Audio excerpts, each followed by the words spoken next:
the unexamined life is not worth living. Dear person who has a right to grow up like everybody else, this is the letter I told you about. The one that when I told you, you smiled and joked. It's not that I'm dismissive of women's studies, it's that I just don't care. As your friend, your ex, and your school family, as a person you care about, I am asking you to suspend your existing opinions for this letter. Suspend your disbelief.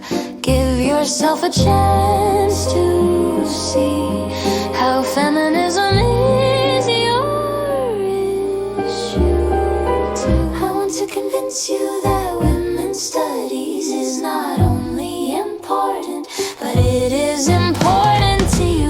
You are being affected by unacknowledged forces and socially constructed ideas about gender, just as deeply as a designated at birth male as I am as a designated at birth female. I know that your reflex is to laugh this off and not really care. So ask yourself 2 questions. Does your identity depend on whether you are loved by a woman? Do you forgo traditional masculine traits in order to be one of the girls? Do these questions seem ridiculous, absurd? Asked by no one ever. Switch the genders. Does your identity depend on whether you are loved by a man? Do you forgo traditional feminine traits in order to be one of the boys?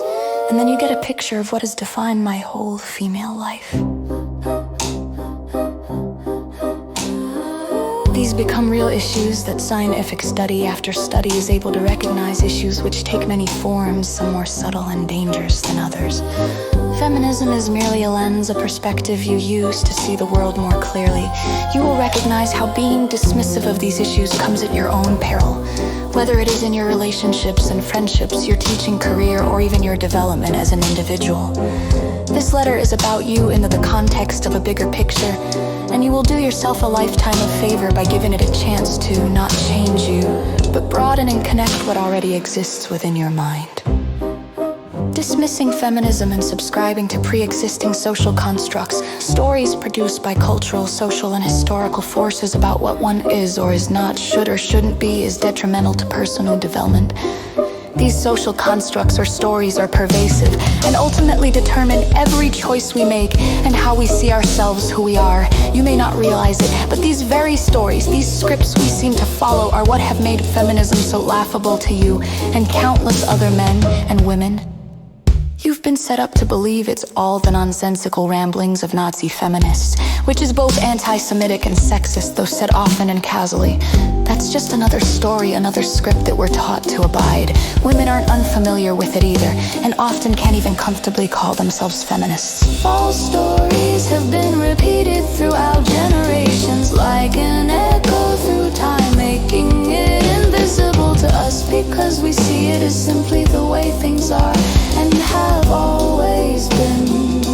It is a struggle to fight against our habits, which include the natural processes of our mind.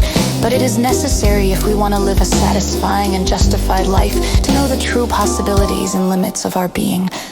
Just look at us. Both considered intellectuals. We have a passion for music, poetry, trivia, TV shows, literature, and we are pretty much introverts.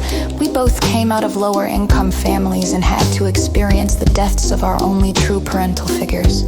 We're both excellent writers and have clearly defined ambitions in life, even if they're very different ambitions, even if we never really got to know ourselves or each other, much less what we wanted.